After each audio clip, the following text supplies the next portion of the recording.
Well, good morning, good afternoon, depending on where you are. My name is Joe Swimmer. I'm the Executive Director of Episcopal Parish Network. We are so pleased to have you joining us today in this discussion about stewardship in a new era and the ultimate change that's coming to and finding its way into the church in very positive ways and very hopeful ways. Thanks for taking time to join us. We're so pleased to have Kristen and Rich sharing today, to have Horizon Stewardship, who has a wonderful model that they like to share. We're looking forward to hearing that today. And I'd like to mention that Horizons will be with us at our Jacksonville conference next March, so you can come and meet Kristen there. It's going to be a wonderful conference, March 8th through the 11th, and you can find more about it at episcopalparishes.org. In the meantime, I'm going to get out of here and let Kristen and Rich share with you all for a while. Please, if you have a moment, enter where you're dialing in from, where you're zooming in from into the chat, so they get a sense of who's on the line. And we'll look forward to having everybody with us for this and our other upcoming digital workshops. Thanks so much, and over to you, Kristen. Thank you. Thanks, Joe. I'm going to go ahead and share my screen and get us started so that we can get all the good stuff out there. So my name is Christine Miller, and I am joined by Rich Webster. We're going to do a quick introduction of ourselves momentarily, but the primary focus of our time today is going to be the evolving church funding. What's going on with giving and generosity in this new age. I think some of this started happening even pre-COVID, but COVID certainly, as it did many things, accelerated us to this new place. So again, this is me. I'm Christine Miller. I'm Executive Vice President and partner with Horizon Stewardship. We are a generosity consulting firm, and we help churches and faith-based nonprofits to grow their generosity cultures, whether that's in the area of capital giving, annual giving, any kind of special initiative that churches are trying or nonprofits are trying to accomplish. And we're grateful for the opportunity to work with. I work mostly with Episcopal churches, so you are my people if you're an Episcopalian on this call. And I'm excited to be joined by Rich Webster. Rich, you want to say hello and say a few words about yourself? Sure. Hey, everybody. My name is Rich Webster. I'm the rector of St. Luke's, and I've been in Birmingham, and I've been there a while. And we're a large resource parish, but I hope the stories that we're going to tell today are really more post-COVID applicable stories that any parish can scale or skin the cat according to scale. We've learned a lot since the disruption, and we've got something today that we think that you might find helpful. Excellent. So what are we going to talk about today? We're going to talk about the changing philanthropic landscape. I have some data that I want to share with you. Some of it you may have already seen before, but I think it's really important to sort of set the context of where we are today. And talk about what do churches need today to be fully funded. Horizons has created this new integrated funding model that we think really speaks to what churches and faith-based nonprofits need to do in order to be successful in fully funding ministry. And then Rich is going to talk about some of the really creative strategies that they have used at St. Luke's to help build revenue streams, build community, and just expand their reach. And they're really exciting. So I'm going to try to get through mine pretty quickly so Rich can have a good bit of time to share with you what he's doing.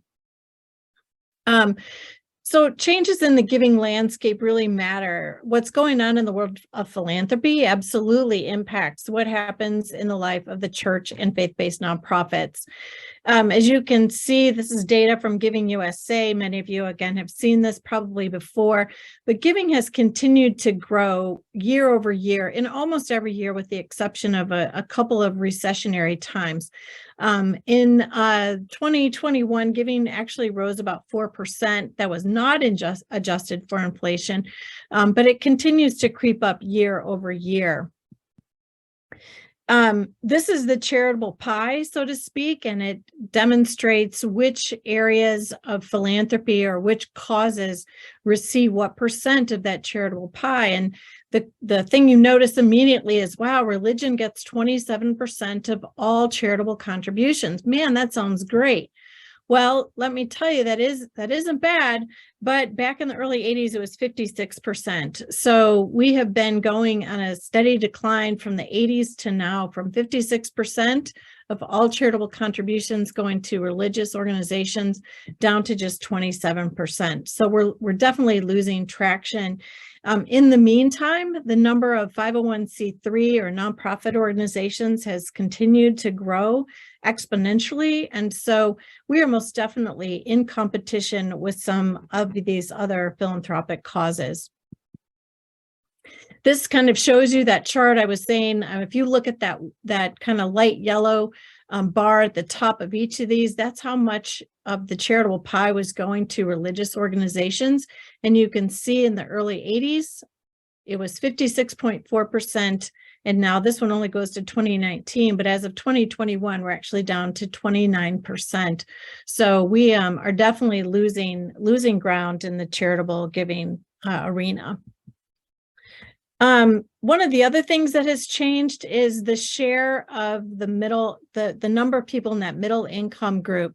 If you look at this information from Pew Research Center, it demonstrates that in 1971, 25% of the population were low income, 61% middle income. If you look at 2021, you can see that now we're down to 50% are in the middle income class. And so there's a definite shrinking of that middle income class. All right, what does that mean? What does that mean to our churches? That means there are fewer donors and we have a greater dependence on major donors. This latest research from AFP, the Association of Fundraising Professionals, talks about the contributions actually increased in the first quarter of 2022 by 6.2%, which is very encouraging, but the number of donors has decreased by 7%. I don't know about you, but in most of the churches where I have worked, the number of pledging households has actually declined. Unless you're receiving a lot of new pledges from new people that are coming to join your church, in most cases, most churches are seeing a decline in the number of pledging households. That does not mean that all is lost. And I'm going to talk to you in a moment about how things might be shifting and what you might be seeing. So this is what we call our integrated church funding model. And I'm going to talk about this fairly briefly. Joe and EPN will have these slides, so you'll have a chance to kind of sit with them a little bit more after this conversation, because I won't have a chance to deep dive into them. But you'll see around this outer circle, there's all different ways that people make contributions to our organizations, whether it's annual giving, it's capital giving, it might be planned giving, it might be special giving, like a one-time offering, for example. Then you see at the bottom, alternative funding sources. What Rich is going to talk about is one really creative way that St. Luke's used, and the motivation was not to provide additional funding sources in the beginning. It was a different purpose, but in the end, this breakfast program that St. Luke's did really created a wonderful alternative funding source that they could use then to contribute additional funds to outreach. But what I hope you'll get from this is understanding that it's not just one. We can't just focus on annual giving and expect that ministry will be fully funded. We can't just run a capital campaign and hope that people will learn to be generous and that ministry will be fully funded. It requires attention to all 5 of these forms of giving strategies in order to be effective and in order to fulfill God's vision for your church.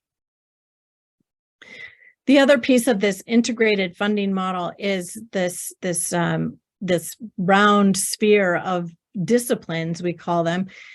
Just before COVID, my colleagues and I talked about what are the fundamentals around all things giving and generosity, and what's the framework for really viewing all ways in which we are inviting people to participate in giving in the church.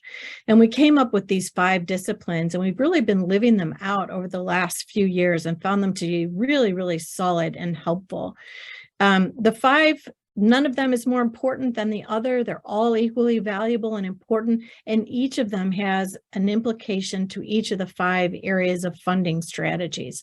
So keeping it spiritual is just about acknowledging that what we're doing in the area of giving and generosity has everything to do about discipleship, that it is the foundation for any generosity initiative.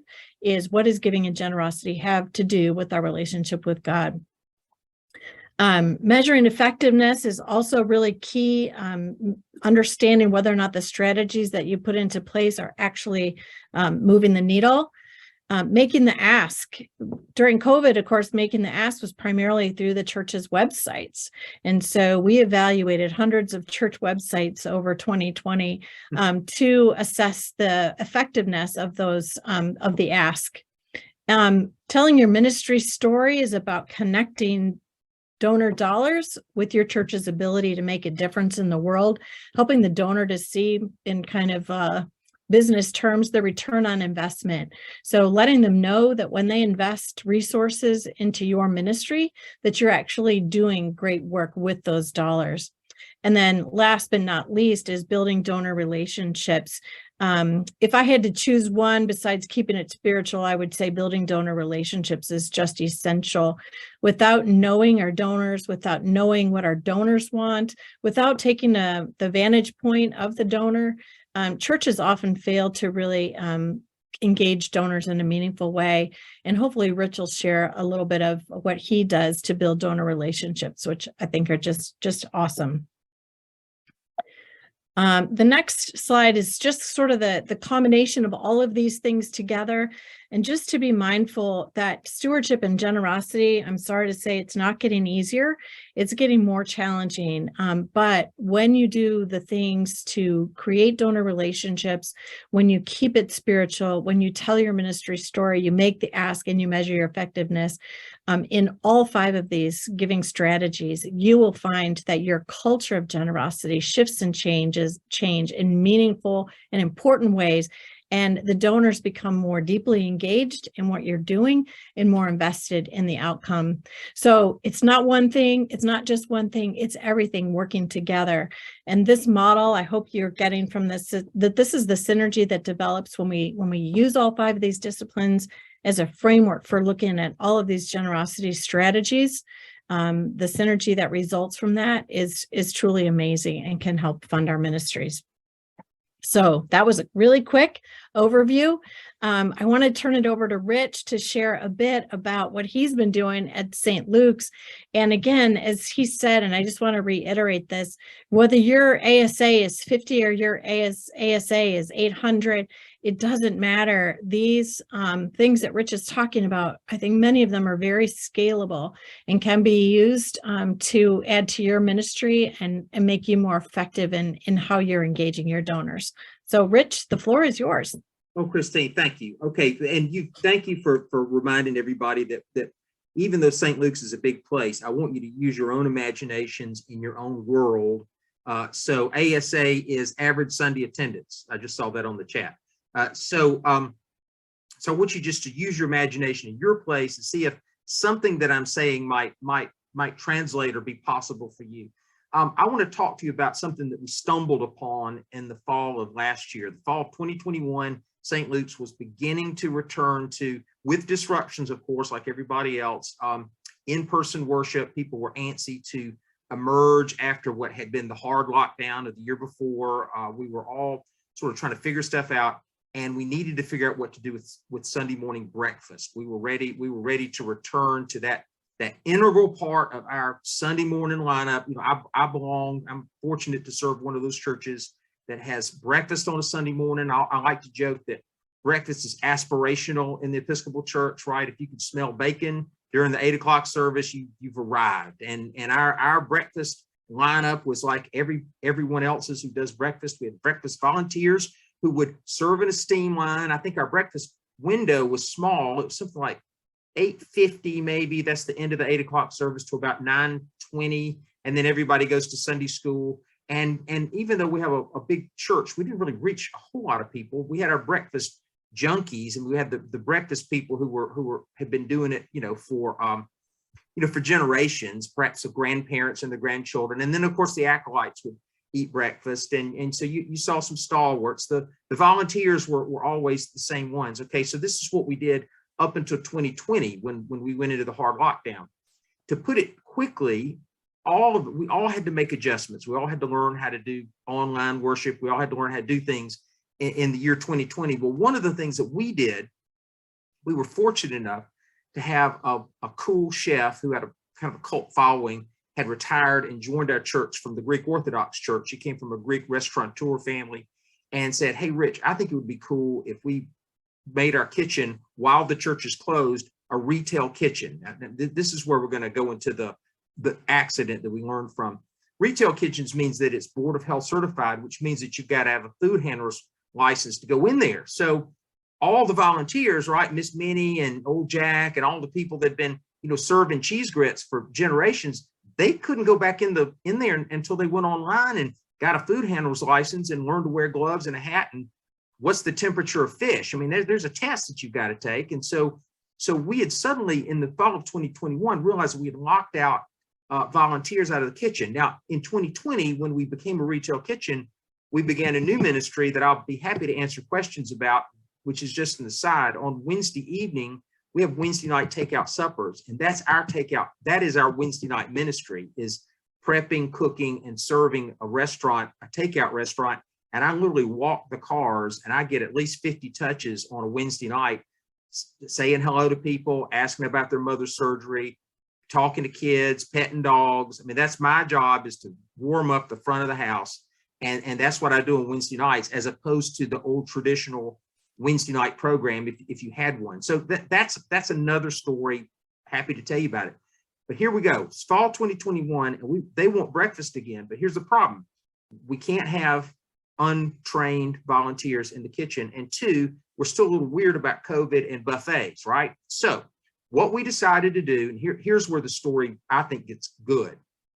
We took, and I've said this to Joe just a minute ago, we have a small window right now, pre and post COVID disruption, where people will give you permission to change things that they might not have given you before, because we all want our churches to thrive, or how about this? We want our churches to make it. And so we had a parlor, like everybody's got a parlor. We call ours the commons area. It's a walk-through room. It's a big room. And so we took all the furniture out of the parlor. I know, just hang on to the story. Took all the furniture out of the parlor, and we put high top tables and a steam table in the middle. Then, because what we said was, this is the only way for us to have breakfast for you. So people were antsy to get their breakfast back, but they didn't know I was going to change something. So we moved all the furniture up, put high toppers in there. We put a steam table, and then we pre-wrapped, because remember, people are weird about buffets. I'm still a little weird about buffets. We pre-wrapped egg wraps, sausage biscuits. Jimmy's a chef, so he always does something. Last Sunday, we had a puff pastry with a truffle egg and some tomato on top. I mean, he's crazy talented, but that again is not something that you have to worry about. Pre-wrapped biscuits, pre-wrapped donuts, pre-wrapped a bowl of grits and with a cup, this kind of stuff. Then what we did is we took a QR code, and we posted QR codes all over the room. You pay by donation. Okay. Then what we did, and this is the game changer. Instead of having breakfast from 8:50 to 9:20 or some nebulous time that nobody could ever remember what it was, we said breakfast all day. So we have breakfast now at St. Luke's from 7 to noon, which is after the 11 o'clock service, which has changed the dynamic of Sunday morning in our church. Now, breakfast all day. And by the way, if you have a church with a kitchen, you can make food and pre-wrap it. Or if you just simply want to order from the local bagel restaurant and have wrap everything bagels and egg wraps or whatever they sell, and sort of guesstimate what you want to do. Any church can do this, but here's what breakfast all day has done for us. First of all, there's no food waste, absolutely zero food waste. People buy food and take it home, actually, but they eat it all morning. I remember when we had the small window of time here, in the pans clanking in the kitchen, where people throwing away the food that they didn't serve. Remember, you go through the line. So there's no food waste. Second thing is fellowship. I am convinced, and I mean this with all respect, but if you give an Episcopalian a tray, they will not speak to you. And I don't know if they're afraid of spilling their food or if they're just in the zone, but you could take an otherwise friendly parishioner and you give them a tray of food and they're headed right to their family table, right to the table where their aunt sits, and they sit every Sunday, and they're going to walk right by a newcomer. And I'll be honest, if I were a visitor to a church, I'm not sure I would be equipped with the insider knowledge to know where to get in line, how to go through to pay. Did I remember to bring $1.35 because it's a quarter an item? I mean, all the little insider things that sort of drive the curious away. It had become a lot of fun for about 40 people, but no fun for anybody else. So what happens now, breakfast all day, high toppers in the commons area with the steam table and the pre-wrapped food, especially the donuts for the children, paid for with donations. Now the commons area at our church is the most exciting place on Sunday morning. It's always filled with people and they're always talking. And they go up to new people, and it's fascinating. We're creatures of habit, but it's such a new environment. People are going, "Did you try the truffle eggs?" You know, and they're talking about the food and they're laughing and they're greeting each other. So now we've got fellowship. And friends, I'll tell you, we decided before the COVID lockdown, we had, like every other church, we had a welcoming committee where we try to find, 7 or 8 introverted people, I mean, not extroverted people rather, put a badge on them, and then they wander around and welcome and show people where the nursery might be. What we've done with our new setup is we've empowered the whole parish to be the welcoming committee. And we talk about it all the time. We're like, look, over by the steam line, if you see somebody with a baby, show them how to find the nursery. I saw a really cool thing. Christine, I didn't even tell you this. A couple Sundays ago, I saw a really cool thing when someone walked up and a young mom was trying to fiddle with the baby and pick up something off the steam line. And the church member said, "Would you let me hold the baby so you can eat?" Right? Well, then they were visitors. Well, you do that one time, they're yours. They're yours for life, right? And so magic is happening. And then I'll talk about the revenue, and then I'll tell you about some other ramifications. Breakfast all day. It has driven attendance at all of our services. I think especially at our church, we have a modern service at 9 and a traditional service at 11. And there was always fear that the modern service would outpace the traditional service. Well, the reason why the modern service did so well is because it was at 9, because breakfast was back then. You could have breakfast and go there, but now with breakfast before 11, our 11 o'clock service actually is outpacing the modern service. So we actually have returned to, I think, a proper balance. The modern service is more of a complement, if you will, to what we do in the nave. And so food offered all morning has done that. Where Christine wants me to remind you is that where food used to be a lost leader for us. Remember, I told you we were throwing it away, $1.35 for breakfast, and then all this uneaten food became food waste. It's all gone, and because of the QR code, we netted $20,000 last year for local outreach. How did we net that much money? Well, what happens is Daddy comes in, or parents come in, and the children are running around with 4 donuts, and so they just take their phone and they QR code it, and they give us $5 or they give us $10. And the donuts, we make our donuts, so those cost a nickel a piece to make, right? So we got margin in donuts, and so we're actually generating giving, quite frankly, and they know that it's going to outreach, and so they're a little extra generous. But families might say, "Oh, we just give $10 a Sunday," and that's not their in-plate giving. That's the food that's generating a gift for local outreach. So last Sunday, I saw something that I thought was horrifying, and it turned out to be wonderful. I saw a car pull up in our covered drop-off, and they let their daughter off, out of the car, their non-driving child, and she ran to the steam table in pajamas, and she grabbed a bunch of breakfast and then got back in the car. And I thought, oh my gosh, we've created a monster, right? We're now a takeout breakfast restaurant. The family came back at 11.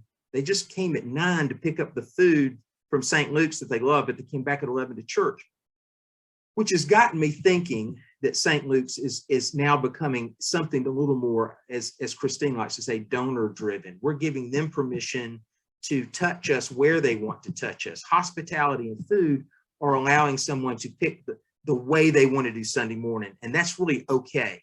We have, so in the midst of this cauldron of creativity, the people who in our church who are 65 and older, they decided to start their own fellowship group. And what they've created is, in effect, a Methodist Sunday school class. They call themselves the Travelers. And I'm waiting for an obituary to say that someone was a member of the Travelers Sunday school class at St. Luke's Episcopal Church. They have their own treasurer. Well, there are people who want to come and get breakfast and go to Travelers and go home. Hey, that's okay. That's okay, because these are the same people who will support our church with their pledge, because we've bothered to reach them where they are. So Sunday mornings now have been transformed by the serving of food from 7 to noon. And that is the gift I want to give to the church. And I'd like for you to imagine your own way of creating fellowship and an opportunity for giving in your own parish. How did I do, Christine? You did great. I love it. I love the story of the young girl jumping out of the car to grab breakfast for her family. I could just imagine that. I think that's spectacular. Rich, say a little bit more. We talked a little bit before about donor centricity and just the importance of putting yourself in the shoes of the donor. And one of the things that I have found, churches are notorious for saying things like, well, we don't want to take credit cards on our website because, that costs us extra money. And the focus is all about what the church wants or the church thinks they need, rather than what's best for the donor. What does the donor really want? And I think sometimes we make decisions so fully engaged with what we want as a church and what's best for us that we don't think about it from a donor's perspective. And honestly, donor's perspective is not so hard because we're all donors ourselves. So we need to step back and think, what do we want from the organizations that we support? And one of the things, Rich, I've heard you talk about is just the amount of time and energy and enthusiasm that you give to knowing people, understanding what brings them joy in terms of giving and generosity. Can you say a little bit about that? Sure. So I'll think in stories, and I'll give you an example of something that happened just a couple of weeks ago. I had lunch with a parishioner who is a money creator. I mean, he's an investment banker. That's what he does. That's what he knows how to do. And one of the things that I've learned is that we have different love languages. Some of us love theology, or we love music, we love art. Some of us can create art. We can create beautiful thoughts. Some of us create wealth, and that's a talent that they have. And I think we honor them when we recognize that some people in our churches have the ability to do that. And so what we're doing is we're asking them to use that gift for the building of the kingdom. I had lunch with this guy, and he said, and he's very generous with the church. He wasn't looking to give the church more money, but what he said was, if you know of some local outreach, will you find it for me? And I realized that this was an earnest question and an authentic question. And I know him well enough to know that I needed to find some outreach. I needed to find something that would make his heart sing. We happen to have an inner city preschool that's founded and owned by our church, and it's a wonderful place. We call it Preschool Partners, and they've lost their funding for afternoon enrichment programs. They were a little stuck. I called the director, and I said, "Do you have any needs down there?" She said, "Yeah, we've got golf, dance, and soccer are now going to cost us $10,000 a year." So I called my friend and I said, "Would you like for some inner city youth to have afternoon activities for 10 grand?" And he said, "Thank you. That's exactly what I wanted to do." Now, on the surface, you could say, well, that's just a rich guy making a donation. But actually, that donation was formed in the relationship and the trust between the two of us. We've known each other for years, and I knew he really wanted to do some good. And I also know he likes children. So all that in the back, I mean, 10 grand just doesn't fall out of a tree. It happens with a relationship. Another thing that we did over COVID, and this was an experiment. Christine, can I tell them about the 35 for 35? I mean, 35 Sure. for 5?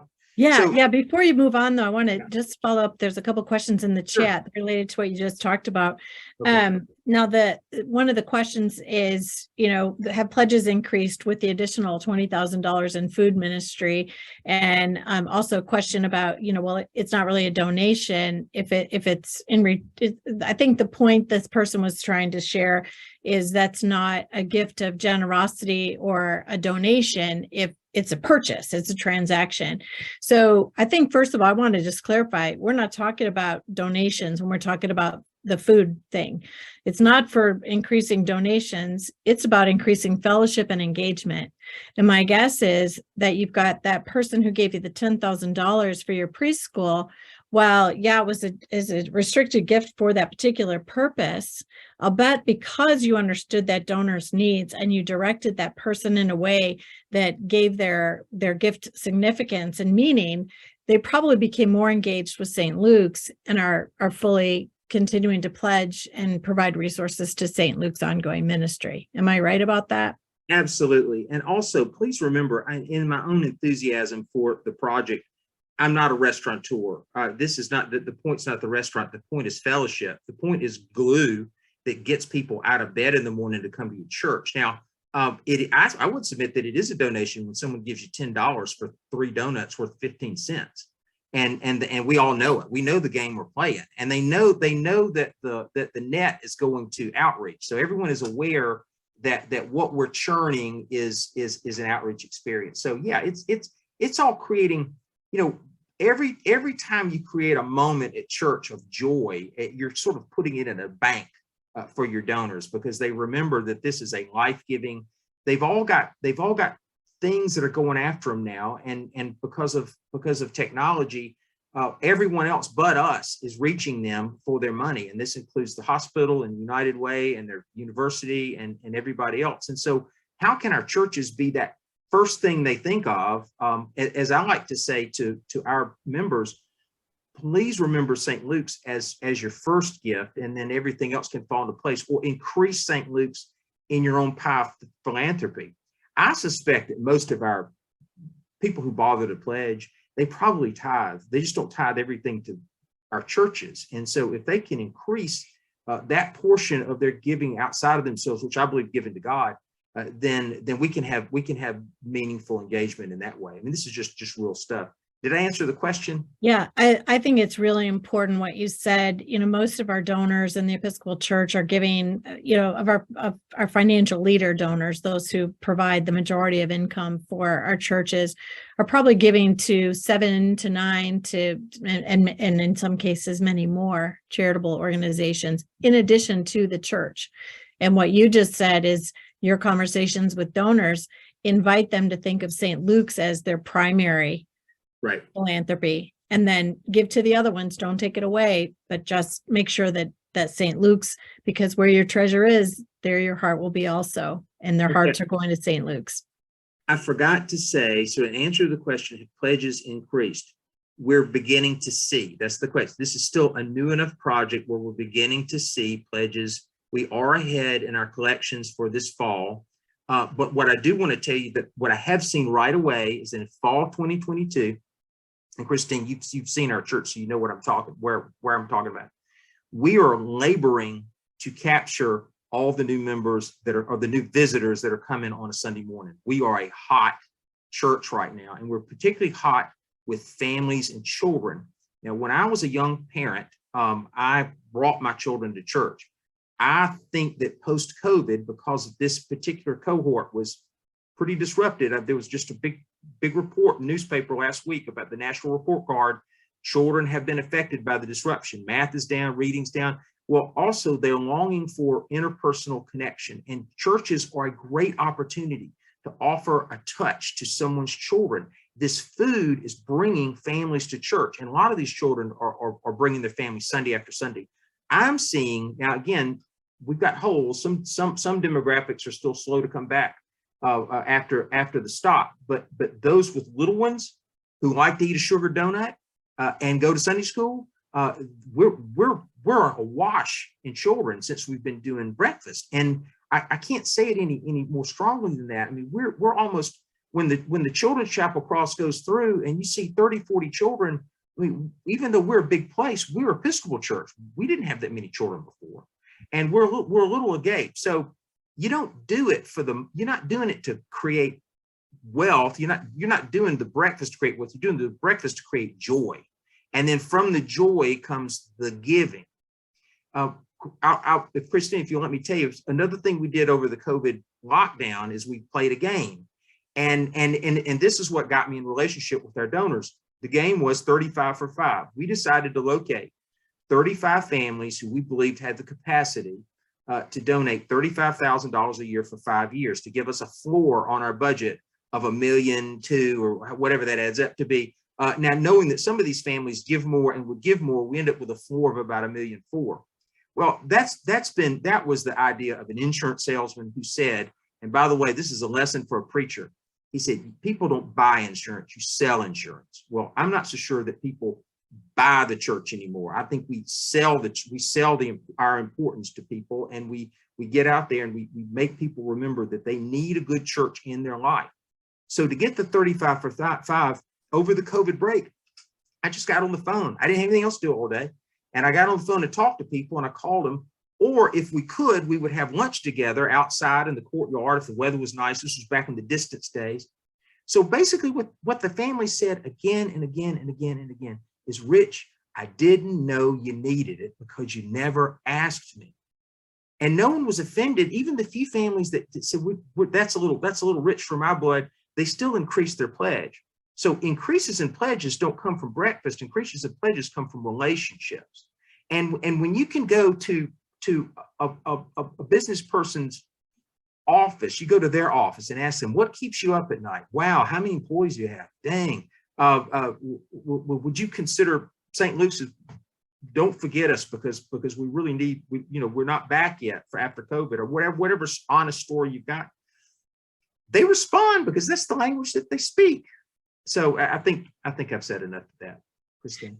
So we have a suggestion for a new term for the Episcopal Church, pitching to their vestry, donut centricity. Donut centricity, they are risen, he says. Thanks for that. That's fun. One of the questions had to do with food allergies. How do you manage food allergies with your breakfast ministry? We have not had anyone ask us about food allergies. We just those who have them have avoided our no one's fuss. Do you have any particular words around your QR code, to like a message or anything like that, to let people know what it is that QR code is for? Oh, it just says donations for breakfast, and then there's that. And we also have a little bowl for money for the people that bring cash. But it's interesting, we've got the analytics to look and see what people buy, and the average donation is $10. So people just do that and just put it in. Also, on Sunday, we're going to unveil our app. We finally have gotten an app, and that they can pledge on their app and give on their app. So we hope that that's going to also make pledges a little more accessible and easy. We're running right now at about 60% of our congregation makes some form of pledge. We'd like to have 100%, but that there we are there. That last 40% is a hard one to get. It is. In most churches, 30 to 50% of people who claim to be members do not make a pledge or a gift. So that's pretty standard. It's not aspirational, but that's standard. Yeah. So any other questions? We're almost, I think, at our end of our time. We've got a lot of people saying hi to you, Rich, and to me. Hey, St. Matthew's, Austin. Love to see you guys. St. Dustin's in Carmel Valley, California says they have a record high pledge income in spite of COVID. Would love to know what you're doing. That'd be nice to know what you're doing. What's the secret? Just kind of unpacking that donor relationship thing for a minute, Rich. I know that one of the things that I've admired about how you interact with your congregation is you really know the people. Even in a really large parish, you make it your business to know people. You know their children, you know their families, you know what they do for a living, you know what keeps them up at night. You've asked these questions and you've listened to their responses. The other thing that you've talked about is how important it is that kids bring their parents to church. And your third grade Bible club. You want to talk a little bit about that And if Sure. you, is that picture of you sitting on the floor with your kids on your website? I don't remember if it's I there. don't think they've posted it yet, but thank you for remembering that.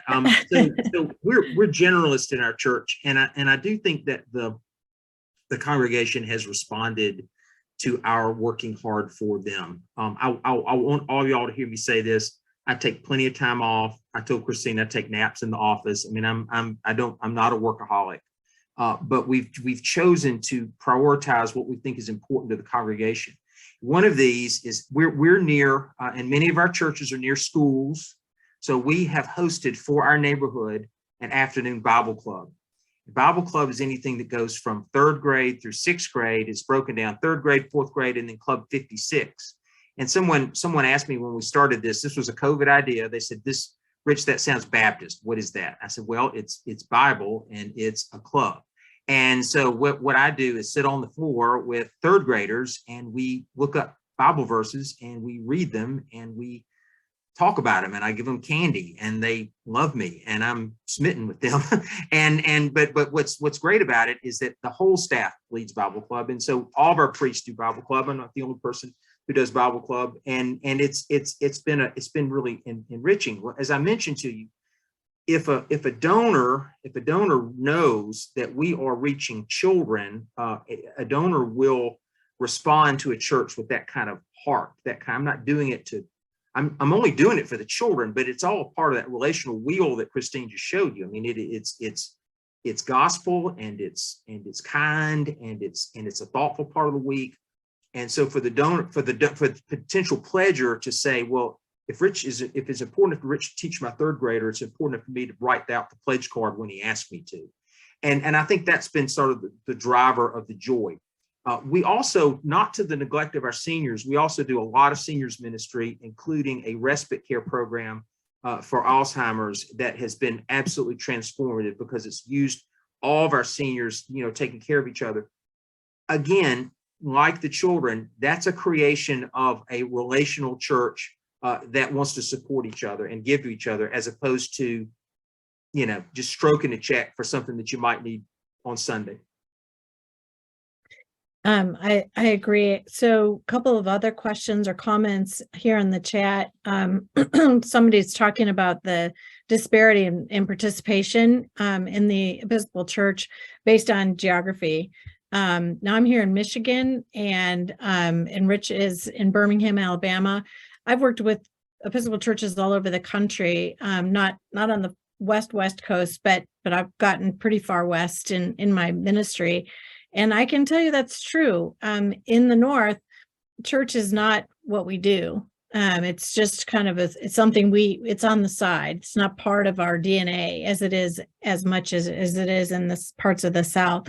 But the question really is about how do you engage young families, younger generations in the Episcopal Church, even in places like Michigan, the Northeast, and those areas. I don't know what you think, Rich, but it feels to me that this breakfast ministry, it's not the end all be all. I'm not trying to make it too inflated, but I do think that that what you've established is making the church more a part of a person's community. And, talk about the brew pub analogy, because I think that really addresses this question about what is the role of the church in people's lives and how do they engage with the services that the church provides?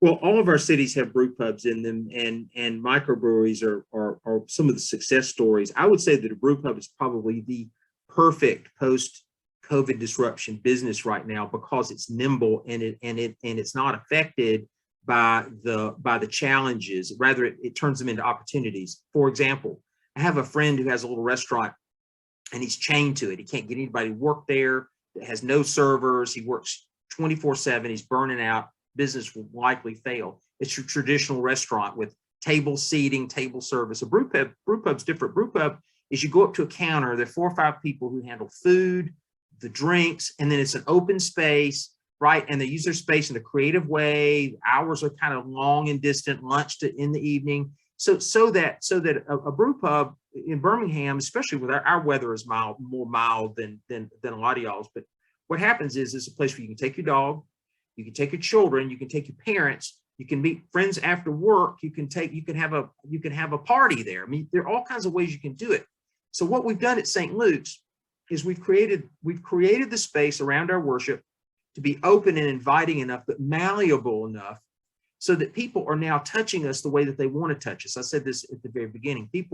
If people choose to do breakfast and merely Sunday school, that's okay with me. If people simply are choosing the Wednesday night drive-through supper and I'm seeing them and I'm praying with their mother before her surgery, that's a touch. That's okay. That's all building the deeper relationship with the church. But we used to only count, and I guess officially still for church records, we only count, people attending Eucharist in the room. But what we need to be thinking about is more of a whole experience in the morning. And a lot of that might not be in the pew. It might be in something else. And so St. Luke's in that way has become a little bit of a brew pub. We're having a hard time capturing volunteers to go Sunday after Sunday after Sunday. So what we did is we teach children now by zone. So it's more of a vacation Bible school model, as opposed to you're a third grade parent, you have to teach third graders. Because I suspect every city is going through the same thing. Our school systems have a long weekend. About every third weekend, there's a Monday off, an E-Day or whatever. And so parents are traveling.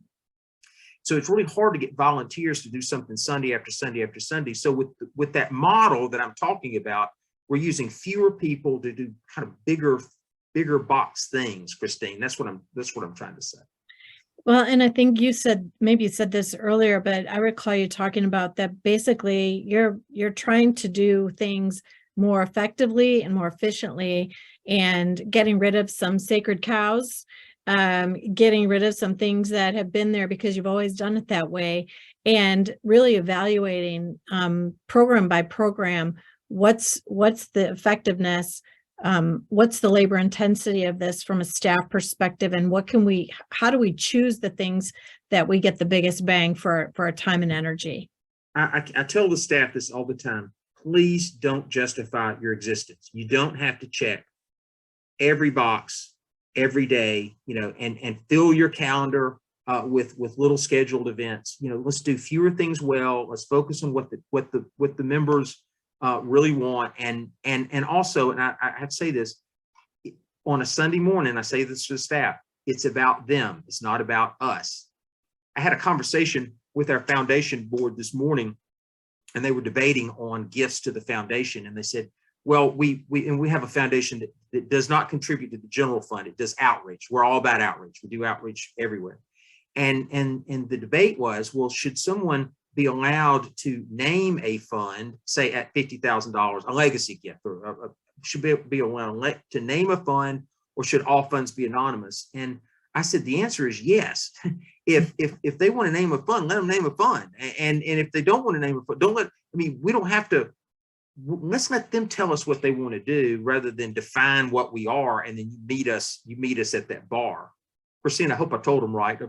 It sounds like something you've come up with. Yeah, no, I think that's really smart. I mean, we do have to make sure that whatever we're offering to our donors is within the scope of the mission and vision of the church.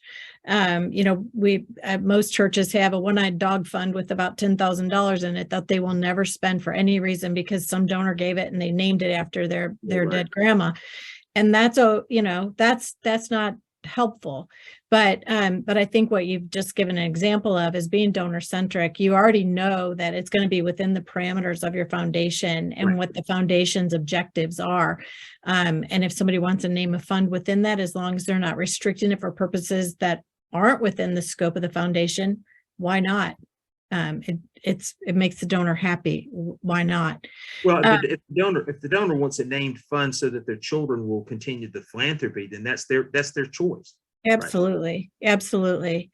One of the other questions that came up was about the difference between philanthropy and stewardship and the distinction between the two. I think we could probably do a whole nother webinar on the definition of philanthropy, giving, generosity, stewardship. They're all connected, but different. And so I don't know, Rich, do you have any thoughts? Do you want to give it a go? Philanthropy versus- I do have one thought. You're the expert on all that stuff, but I've got one thought, and so that you all can, and everybody can understand how I tick, and whether you agree with it or not, that's okay.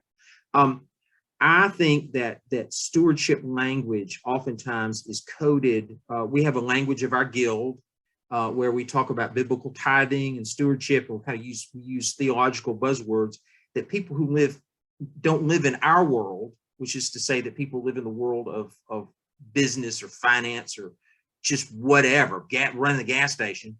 They see that as a coded language for us to separate them from their cash. And if we can guilt them into it enough and realize that Jesus won't love them if they don't pony up something, then I just think they suspect that it's one more, trick, because everybody's coming after them. So if we can find ways to find what's your word, find your word and talk to you in your language. So for instance, the word, evangelical doesn't mean anything for us anymore because it's been co-opted and abused. So now why don't we say entrepreneurial? That's just an example. So for me, philanthropy, if I need to say the word philanthropy to a guy who lives in the world of philanthropy, so be it. That's the word I'm going to use. Yeah, I think that's well said. And I think, again, like the word evangelism, stewardship has gotten a bad rep. And so most churches aren't using that word anymore, which I was heavily against at the beginning. I said, let's just redefine it. Let's help people to understand it rather than take it out of the lexicon. Let's educate people about what stewardship means. And I still think that that's important to understand the spiritual aspects of it. At its very core, everything that we do in the church around giving and generosity ought to be focused on stewardship, which is all about our discipleship and about our relationship to God. So, part of the unpacking of all the language and all the words, that's part of our role in the church, is to help people understand. But as Rich says, I think if you're going to speak to a donor who doesn't understand stewardship and feels like that might be code for, I'm going to be reaching into your pockets when you're not looking, we need to be prepared to talk in a language that they can understand. And I just saw something come up on the chat. I want you to understand, not everybody lives in a world of philanthropy. So you've got to find out what world they live in. And another word I use around here is you give to what you love. We give to what we love. And I like to think that our people love their church. And if you love it, you're going to give to it because you want it to keep going. You want it to keep going for future generations. You want it to make your city a better city, et cetera, et cetera. So it's that love affair relationship that really ignites people's passion, I think. And it's also understanding the perspectives of your donors, that donor-centric perspective, to understand what language they're going to resonate with and how do you communicate with them in a clear and meaningful way. One of the folks here says, what are churches using instead of stewardship when it comes to traditional annual stewardship campaign? And do you have examples of different term for the church's annual fundraising? So fundraising is a word that I don't tend to use very often in the church. Now, trust me, there's a lot we can learn from fundraisers and from fundraising. There's a lot of best practices that the churches could implement to make them better at engaging donors into meaningful conversations around giving and generosity. Most churches today are using, instead of stewardship, they're using generosity. I think that's a word that has less baggage perhaps associated with it, and feels a little less guilt-driven than stewardship and generosity for most people, particularly new Christians. We say here, giving to God through St. Luke's. That's how we say it. Giving to God through St. Luke's. And someone has mentioned intentional giving and faith promises, or intention instead of pledge. Yeah, good point about the language around pledge cards. We don't tend to use the word pledge anymore, although, I've been doing this long enough that it's hardwired into my brain. But we use estimate of giving as term, or intention for giving as instead of the word pledge, for a couple of reasons. If you've got people that have been in the church for 20 and 30 and more years, a pledge is a pledge is a pledge, and that's what they will call it, and that's what they will understand. But estimates of giving are particularly in this economy where inflation is a little dicey and people are feeling the hit to their IRAs and things like that, to say intentions for giving or estimate of giving feels a bit less like a contract. Many people just feel very, very concerned that if they write on a pledge card and they don't fulfill their pledge, that they would feel terrible that they've let their church down. The estimate of giving feels a little bit softer. It's the exact same thing, but from a donor's perspective, it often feels a little less restrictive, and they're more inclined to sign an estimate of giving or an intent for giving. The other thing is donor advised funds. There are some people with donor advised funds who perceive that they cannot fill out a pledge card to the church and then fulfill it through their donor advised fund. That is not true. The only kind of pledge that you can't fill through a donor advised fund is one where you get some sort of, there's like, you've signed a contract with the hospital, have your name on a building. You can't fulfill your pledge through a donor advised fund for that. So if you've signed a contract with an organization to fulfill a certain level of pledge, that's different, and a donor advised fund cannot be used for that. But for the church, our pledges are revocable, and there's no follow-up. I mean, nobody's going to jail if they don't fulfill a pledge to the church. So using intention for giving or estimate of giving is a very good use of your time. So I want to just show you one other quick bit, one more slide, and then it's going to be time for us to say goodbye. If you have the ability to download that quick QR code, or it will come in the slides that Joe and his team will send around, please avail yourself of this library on Horizon's website. It's called Giving 365. It is absolutely free. There's no charge to it. There's all kinds of good stuff in there. There's previous webinars, there's blogs, there's white papers, all kinds of good stuff on there that hopefully you'll find of use to your church. So we would love to have you take a look there and take and steal and borrow and share anything that you find there if it's helpful to you. Thanks everybody for being here. And we really appreciated your time. Thanks so much for inviting us, Joe. And we will look forward to the next time. And hopefully we'll see you in Jacksonville. It's a conference you don't want to miss. It's a great conference, and it's a lot of fun, but there's a lot of great information. So I hope you'll come and join us there.